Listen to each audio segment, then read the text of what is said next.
Welcome to the History Lord. You join us here in Wapping, just outside Wapping Station, and today we're going to have a wander from here to near the Tower of London to St Catherine's Dock and just show you a few things in between. So, as always, roll the titles.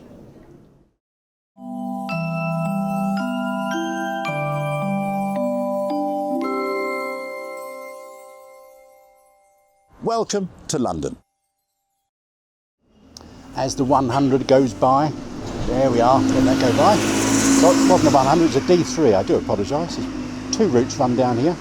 Anyway, we're going to start with Wapping Station because there's been a station here and trains here since 1869. I think December 1869 the first trains ran through the tunnel under the Thames here. But the tunnel originated quite a few years before. It started in 1825 by Mark Brunel, the father of the famous Isambard Kingdom Brunel, and it took 18 years to finish. Finished in 1843. And it wasn't a railway tunnel, it was a foot tunnel.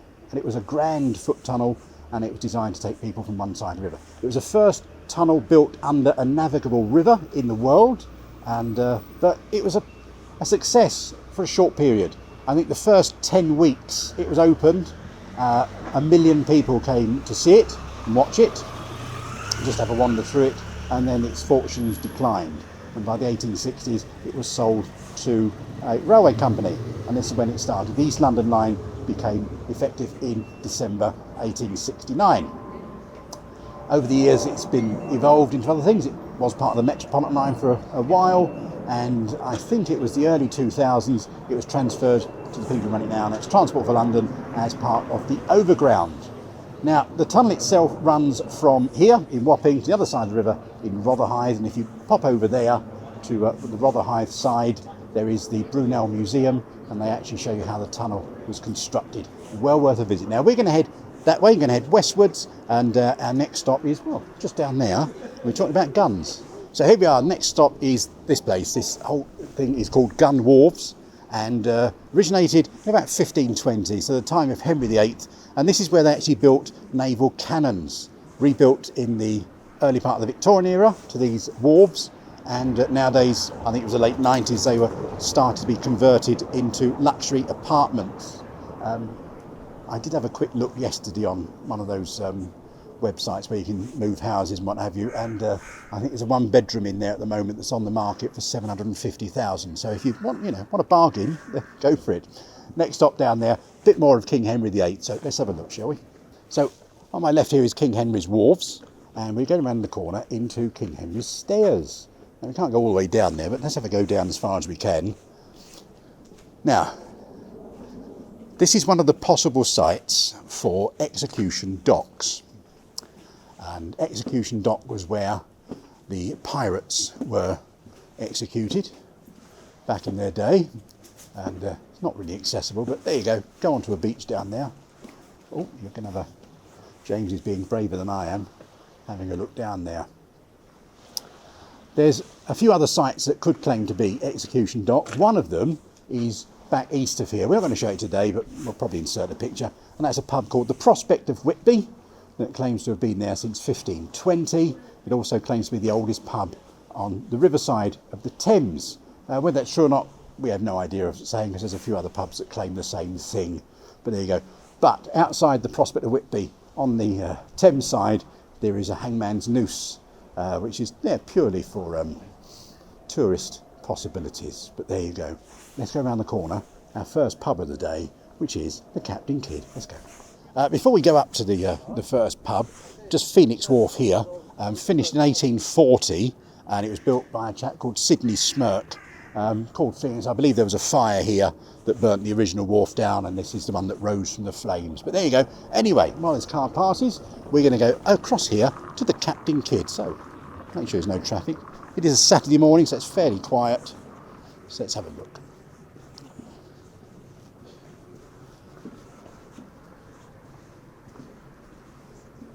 So, the Captain Kidd here, only been a pub since, I think, the mid-80s, early 80s, mid-80s.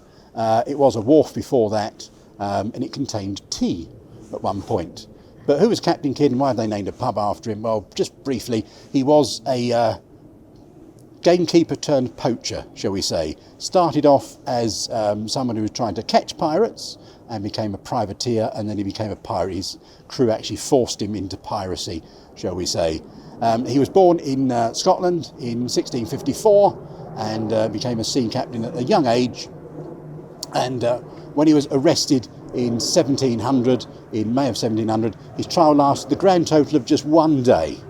And he was found guilty of murder and piracy.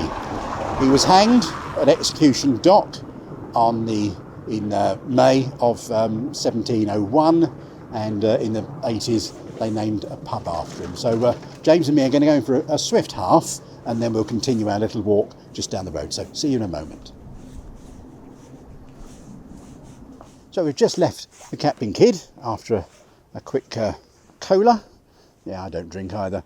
And we're here, just opposite road is the Marine Police. Now, they've been recognised as the oldest police force in the world. They were started and formed in 1798 by the West India Company to try and stop the pilfering that was going on board ships that were docked in the Thames waiting to be unloaded. So it was the company that set it up, and the insurers as well. They were instrumental in helping out in other crimes as well. So, for example, in 1811 they helped out with the Ratcliffe Highway murders that happened just a stone's throw from where we are now. 1829, Metropolitan Police were formed, and in 1839 the Marine Police joined with the Metropolitan Police and became the Marine Unit, and that's how they've been ever since. Now, inside there is a small museum that's run by retired officers as curators. It's not open generally. You do have to write to them or email them to get permission to go in there, and they invite you in. So it's well worth a visit. I've been in there many years ago, but it is well worth a visit. They've also dealt with other things on the Thames all the way through from the disasters of the Princess Alice in 1878, when about 650 people perished in an accident on the Princess Alice steamboat, and all the way through to modern times. 1989, the sad Marchioness disaster, when the Marchioness pleasure boat was struck by a trawler back then as well. But anyway, our next stop, just down there, another pub and more stairs. So let's go this way. So here we are. We're just walking up now to the Town of Ramsgate pub. Now, the building itself dates back to 1758, but it was built on earlier foundations, and some say those foundations date back to 1545. Some even say it dates back to 1460. Now, like the Prospect of Whitby, this pub claims to be the oldest riverside pub along the Thames, but it was also, wait for the car to go by, it was also, back in the day, a den of cutthroats and vagabonds, shall we say. It's also where press-ganged men would be kept in the cellar. Yes, those people who were press-ganged who didn't want to be in the Navy but took the King's shilling, or were even just hit on the head, were kept there before they were put on Navy ships. But there you go. It does lead in, however. Oh, by the way, another car. It's a cobbled street, that's why it's a bit noisy around here. By the way, this is where in 1688 it's alleged that hanging Judge Jeffreys was caught. Judge Jeffreys, there's plenty of things on the internet about him. He was in charge of the bloody assizes after the Monmouth Rebellion in 1688, and he was allegedly caught in here and then taken to the Tower of London, about half a mile or so away, where he died, not through execution, but through kidney failure. It was believed he was a very heavy drinker. This is also where Captain William Bligh and Fletcher Christian had their last drink on British soil before they set off on their ship called the Bounty. You may have heard of that ship. Fletcher Christian led a mutiny on the Bounty, and again, there's plenty of wonderful mini documentaries online all about that. But it does lead here to this place. There's a sign up there, tells you what it is, and that's Wapping Old Stairs. So let's head down here, shall we? So here we are at Wapping Old Stairs, and yes, the tide is going out, but they are very slippery, so I'm going to take my chances down here, and I think I'll just stay here for the moment. There we are. Right, Wapping Old Stairs, grade 2 listed these days, and well, they are said to date back from the 18th century, but historians now believe that these are much, much older, and they date back to probably the 15th or 16th century. This is where the watermen would stay and wait to pick up their fares. to take across the Thames. It's also where goods were unloaded from cargo ships. It's also probably the most likely spot for Execution Dock as well. Now, Execution Dock was where pirates were dispatched, and their executions were slightly strange, to say the least. They were left hanging just below the tide, and the tide would wash over them 3 times. Then they'd be taken down and tarred and put in a gibbet and taken to the start of the Thames to warn other sailors not to be pirates. Now, in the case of Captain Kidd, who we mentioned earlier, Captain Kidd, when he was executed, the rope snapped the first time, so they had to get another rope for him, and he was hanged a second time. He was taken down, his body was tarred and placed into a gibbet, and I believe it was, I think it was about 3 or 4 years that he was actually, one of the rib experiences going by.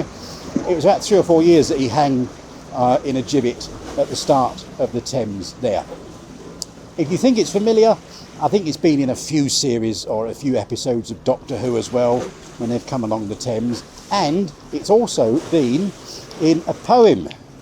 And there is a 19th century poem that starts, "Your Molly has never been forced, she declares, since the last time we parted at Wapping Old Stairs." But there you are. So we're going to head back up here now, away from the Thames, because even though the tide's going out, I'm still a bit wary of it, and we're going to go along the Thames path to where we're going to finish this little walk today. See you in a moment. So we've left Wapping High Street and we're now along the Thames path.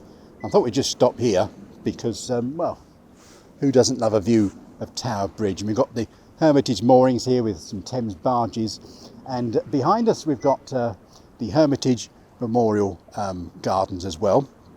More of that in a second, but just across the river there you've got Butler's Wharf. Butler's Wharf built in 1873 as warehouses, etc, etc, and then converted into houses and in the mid-80s. And are you beeping, James? Yes. I don't know why. You don't know why, but you are beeping. Yes. But I can hear that, but we'll carry on if you want to. Yeah, carry on. Carry on. We'll cut this. No, keep it in. Yeah. Keep it in. Show we're infallible. Yes. Fallible. Fallible. One of the two. Shall we make mistakes? Yes. How's that? Right. No. Where was I? Butler's Wharf. Yes. Converted into housing in the mid-80s, the start of the gentrification and regeneration of the area. Before that, it was actually film studios and photographic studios for a while in the 70s.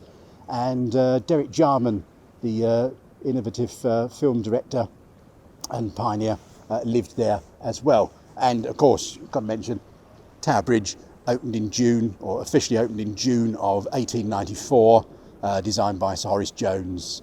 Baskerville Bridge opens up, and it's the one that people say is called London Bridge, but it's not, it's Tower Bridge. But there you go. Anyway, we're going to head down into the Memorial Gardens now. There used to be a Hermitage Wharf was here, but that got damaged in the Blitz and was demolished.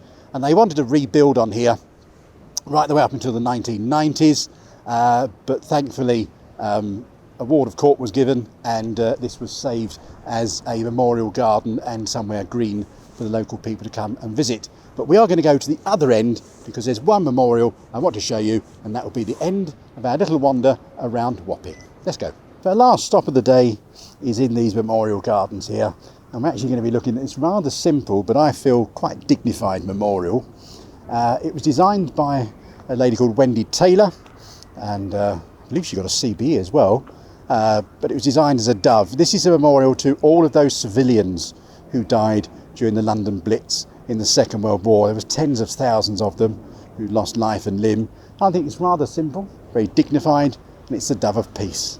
And that today is the end of our little walk along Wapping. We do hope you enjoyed it. If you do come down here to have a walk, I've just given you some of the highlights. If you go further east, you've got the prospect of Whitby. You go further into Limehouse, you've got another pub there called the Grapes. There's some parks there. Again, if you come along this way, there's little memorial gardens, and there's a few other little oases that you can sit in and have a cup of tea or coffee. But there you go. Do hope you enjoy these ones, especially the longer videos. And if you do, then please subscribe, follow, tell your friends, tell your enemies, tell anyone. We don't really mind who you tell. And if you want to see what we do outside the videos, have a look for James's channels They're called Last Line Films. He does really good podcasts as well. And if you go to historylord.co.uk, you also see what I do. Thanks for watching. Take care of yourself, and we'll see you very soon. Bye bye for now.